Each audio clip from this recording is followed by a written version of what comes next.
여러분 안녕하세요. 지난 시간에는 8계명 도둑질하지 말라를 배웠습니다. 정직하게 일하고 자족하며 나누는 삶에 대해 나누었죠. 오늘은 9계명을 다룹니다. 네 이웃에 대하여 거짓 증거하지 말라는 그러한 말씀입니다. 우리는 하루에 얼마나 많은 말을 하고 있을까요? 그 말들 중에서 우리는 그 말의 진실을 얼마나 담아내고 있을까요? 제9계명은 재판장이라는 특수한 상황에서 시작이 됩니다. 거짓 증언 하나가 무고한 사람의 인생을 망칠 수 있습니다. 나봇이 거짓 증인들 때문에 포도원을 빼앗기고 또 죽임당한 것처럼 말이죠. 하지만 이 계명은 재판정에만 적용되는 것은 아닙니다. 우리의 모든 말, 일상의 대화, 소문, 비방까지 이 모든 것이 계명과 연결이 되어 있습니다. 9계명의 깊은 의미, 오늘 이 시간 함께 생각해 보려고 합니다. 소요리문답 76문을 살펴보겠습니다. 제9계명이 무엇입니까? 내 이웃에 대하여 거짓 증거하지 말지니라. 증거로 번역된 히브리어 에드는 재판정에서의 증언을 의미합니다. 9계명의 배경은 재판장이죠. 고대 사회의 수사는 지금처럼 과학적이지 않았습니다. DNA 검사나 CCTV 당연히 없었죠. 그래서 증인의 증언이 그 판결에 결정적인 영향을 늘 끼쳐왔습니다. 문제는 거짓 증언으로 억울한 피해를 입는 사람들이 많았다는 거죠. 열왕기상 21장을 보게 되면 나봇의 포도원 사건이 대표적입니다. 아합 왕이 탐낸 그 나봇의 포도원, 이 왕비 이세벨이 거짓 증인들을 매수하였고요.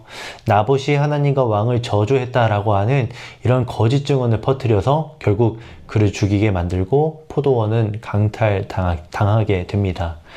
9계명은 바로 이런 일을 방지하기 위해서입니다. 거짓 증언으로 억울하게 명예를 훼손하거나 또 생명을 잃는 일이 발생하지 않도록 하기 위한 것, 바로 9계명의 핵심입니다. 거짓 증거를 금지하는 것을 넘어서서 이제 적극적으로 무엇을 해야 하는지도 보도록 하죠. 제9계명이 명하는 것은 무엇입니까? 제9계명이 명하는 것은 사람 사이의 진실함과 자기 자신과 이웃의 명예를 유지하고 증진시키라는 것이고, 특별히 증언할 때에 그리하라는 것입니다. 단순히 거짓말하지 않는 것만으로는 부족하죠. 적극적으로 진실을 말하고 이웃의 명예를 세워주어야 합니다. 스가랴 8장 16절 17절의 말씀은 너희는 이웃과 더불어 진리를 말하며 너희 성문에서 진실하고 화평한 재판을 베풀라 라고 말합니다. 그리스도인은 언제나 사실을 말합니다. 에베소서 4장 25절도 이렇게 말하는데요. 특히 재판장에서는 더욱 진실만을 말해야 합니다. 왜냐하면 재판은 억울한 일을 당한 사람이 자신의 권리를 되찾을 수 있는 최후의 수단이기 때문입니다. 만약에 그리스도인들마저 진실을 말하는 걸 두려워한다면 이 세상에서 정의를 찾아본다는 건 너무나 힘든 일일 겁니다. 그런데 여기서 질문이 생기죠. 하얀 거짓말, 선의의 거짓말은 어떻게 생각해야 될까요? 상대방을 배려한다는 명목으로 사실을 숨기거나 왜곡하는 것 과연 성경적일까? 여러분 한번 고민해 보시기를 바랍니다. 진실을 말하라는 명령을 보았고요. 구체적으로 무엇을 금지하는지 이제 살펴보겠습니다. 소요리문답 78문입니다. 제9계명이 금하는 것은 무엇입니까? 제9계명이 금하는 것은 무엇이든지 진실함을 손상하는 것과 자기 자신과 이웃의 명예를 훼손하는 것입니다. 거짓말만 금지하는 것이 아닙니다. 진실함을 손상하는 모든 것이 금지가 되어 있죠. 레위기 19장 16절은 너는 내 백성 중에 돌아다니며 사람을 비방하지 말며 라고 되어 있습니다. 비방하고 험담하는 것, 확인되지 않는 소문을 퍼뜨리거나 사실을 왜곡하여 가정하는 것, 이 모든 것이 9계명을 위반하는 겁니다. 제9계명이 위반할 때 두 가지 문제가 발생을 해요. 첫째는 이웃의 명예에 심각한 손상이 가해진다는 겁니다. 그리고 우리가 전하는 복음이 진리라는 것을 세상이 의심하게 됩니다.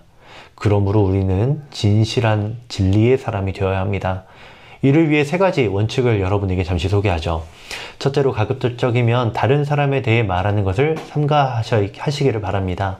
꼭 필요한 말이 아니라면 침묵하는 것이 필요하겠습니다. 두 번째로 부정적인 소문일수록 신중하게 받아들이셔야 합니다.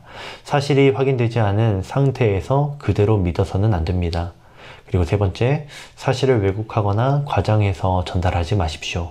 있는 그대로 사실만을 진실만을 말하는 것, 그것이 우리가 이 9계명을 바르게 지키며 나아가는 겁니다. 진실함을 손상하는 모든 것을 금한다 라는 이 계명 앞에 우리는 과연 깨끗할까요? 율법이 우리에게 비춰주는 거울을 한번 봐야 합니다. 9계명은 우리의 진짜 모습을 보여줍니다. 바로 겉으로는 거짓 증언하지 않았지만 우리의 입술이 얼마나 많은 거짓을 말하고 있는지를 말이죠.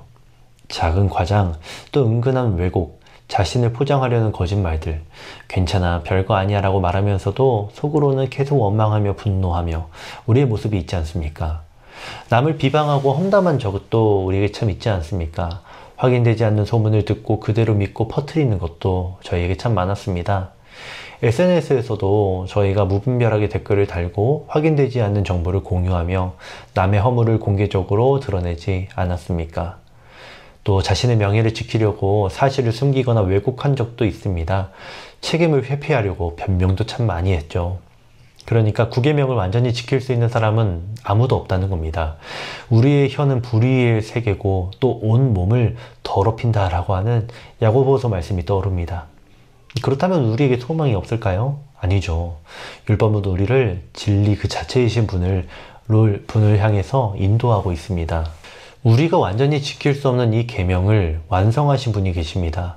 바로 모함 받으시면서도 진리로 살아가신 예수 그리스도이십니다. 예수님은 진리 그 자체이십니다. 요한복음 14장 6절은 내가 곧 길이요 진리요 생명이니라고 말하는데요.